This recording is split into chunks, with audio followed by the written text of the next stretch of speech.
Hey, what is going on, everybody? How are you all doing today? I hope you all are having a wonderful and fantastic day today, and if not, hopefully you all will have a better tomorrow. So today, I wanted to have a discussion as to why the boss level Grimm are not always the best Grimm, and I wanted to really go over that and talk about some of the Grimm and give some examples as to why some Grimm that aren't even boss level Grimm are greater than some of the boss Grimm that we have seen in the past. So sit back, relax, I hope you all enjoy, and let's go ahead and get started. So when it comes to Grimm, there are many different types of Grimm, as we've seen over time. There are some lower tier Grimm, and then there are some higher tier and boss level Grimm that can prove to be very threatening in the series, as we've seen before. Each Grimm is unique in its own way, and they all have their own individual abilities that help them whenever it comes to combat. But one thing when it comes to Grimm is that while there are lower tier Grimms, there are boss tier Grimms, but not every boss tier Grimm is an excellent Grimm. We've seen some boss tier Grimms that really haven't shown their worth to prove that they really make up as a very powerful creature, and sometimes they don't show the intimidation that some other Grimm we've seen in the past have really shown off. And while boss tier Grimm, yeah, they are the boss level creature that they have to try to overcome or face, it just doesn't seem like they're really all that frightening sometimes. Some boss tier Grimm really don't seem memorable, as to where there are some Grimm that are lower tier but are more memorable in multiple different ways, whether it be an ability it may have had, or whether it be by design, or maybe even a Grimm of a specific species did something in the series as memorable. Like, for example, the Griffin. What did it do that people remember? Alright, everybody remembers that a Griffin came and killed Roman Torchic by eating him. That's something that's memorable, but then there are some Grimm that are very lackluster despite being bigger or stronger leveled Grimm. Let's look at Pladzilla, for example. I'm just going to say that, personally, this Grimm, while everybody will remember its design for looking like a platypus mixed with Godzilla, this Grimm didn't really accomplish anything, and I think other fans will also probably remember the fact that it was frozen by RWBY's Silver Eyes, and that's about it.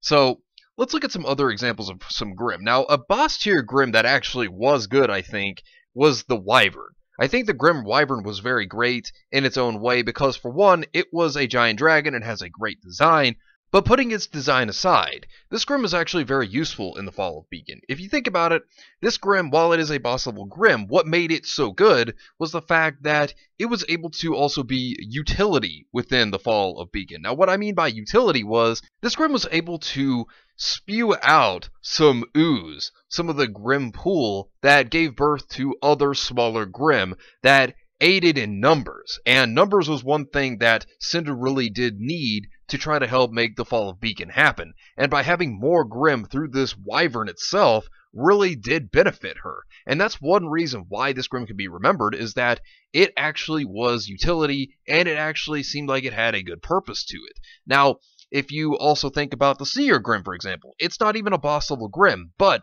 what this Grimm actually does is it has a number of good uses for Salem. So let's look at this, for example. It allows Salem to control other Grimm, because naturally Grimm, they just do their own thing. They are not under anyone's control, but with the Seer Grimm, this allows Salem to use Grimm to her advantage and actually control them in whatever way she pleases, using the Grimm more as tools, which is a very interesting way that Salem is able to actually use Grimm. Also, another way that Salem can use a Seer Grimm is through communication. It's like what we saw within Volume 5, as to where Salem is actually talking to Watts and Lionheart from the Seer Grimm within her own castle and the Seer Grimm that they had in Haven. So, she's able to use this thing as communication, and she can even see what's going on through the Seer Grimm. So, I think that that's actually a really cool way to use a Seer Grimm, and it really shows the importance of the ability of a Seer Grimm, despite it not even being a boss tier Grimm. So it shows you how vital this Grimm actually is to Salem, and how well it helps, not through power, but rather through utility. And it's kind of in the sense like the Grimm Wyvern, in the sense of being good for utility and communication purposes. Now, going on to another Grimm that had some interesting traits, but really wasn't explored more, was actually the Geist Grimm. Now, this Grimm was an interesting Grimm that they threw in. It's not a boss level Grimm, but as terrifying as it can actually become by possessing objects and actually using them to create a body out of it and can attack. Now, by looking at the Geist Grimm, it actually did seem like a very interesting Grimm, and it's memorable, but it didn't do a whole lot. But its ability is what made it unique.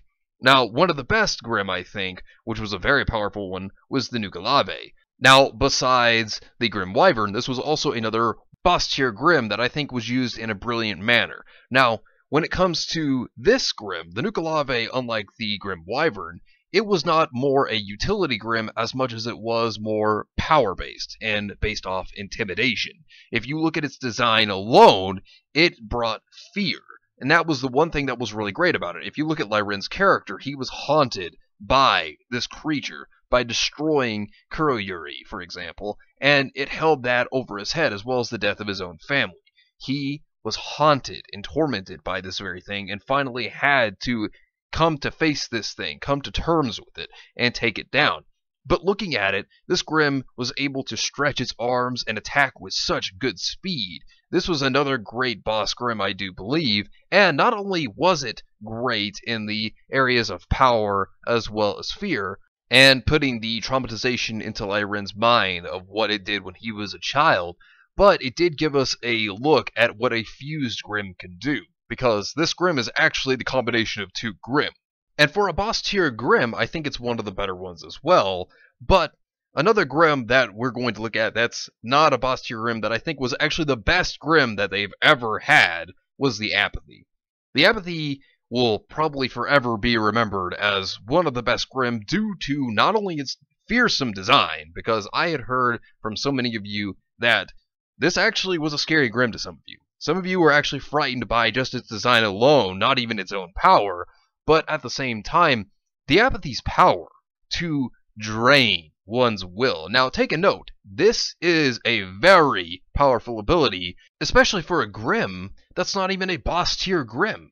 This is one of the best abilities, if not the best ability, that we've ever seen come out of a Grimm.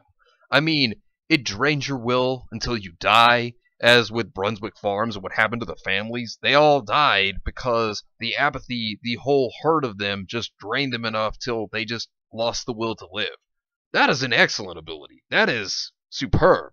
And I can't even forget to mention that Miles and Carey stated this Grimm had been an idea before Volume 1 even came out. That they had this idea all the way back since then. So they had been holding this Grimm, this excellent creature, for such a long time. And this was just excellently performed within just fear, power, and even though they aren't physically strong like some other Grimm, they make up for that with their ability alone. That is superb. But then we look at another Grimm that came out in Volume 6, which was, I like to call Pladzilla. But this Grimm is just not even good. Leviathan is not a good Grimm. And the reason why is because, for one, it looks like a platypus mixed with Godzilla. I'm not particularly a fan of this design, but that's just my personal opinion. And I have to say, it didn't really do anything. It just destroyed the barrier to Argus. And, I mean, it knows flamethrower, so it can kill steel types, but that's about it. Other than that, this thing is just... I'm not a fan. I mean, they could have at least sent it into the city to destroy some things, rather than just doing damage to one building. I'm not particularly a fan of this Grimm at all. I didn't really like it, and I think that it's one of those Grimm that would probably be forgotten if it wasn't in the finale, because it didn't do anything particularly other than Ruby Silver Eyes activating, and just breaking free of that. Now, there's a chance to make Barangles really good with the Flying Barangles if they use them well, but it just depends upon how they use the Barangles. Not only that, but Ruby with her Silver Eyes be the end-all be-all to the Grimm. Unless they get some kind of nerf, then the Grimm really aren't going to feel as terrifying or as threatening as they could be. But when looking at it, some of the lower tier Grimm really seem like they are more interesting, or they just have abilities that stand out a lot better than some of the boss tier Grimm that we've seen in the past. And the Leviathan, or as I call Pladzilla, wasn't as interesting, and the Goliaths, they haven't done anything with them either, so they are really kind of just there. They're not really that interesting either. So maybe They'll make an amazing Grimm in the future. Like I said, I want to have a T-Rex that shoots out eggs that become little raptors whenever they break. I think that would be amazing, but that's just my opinion.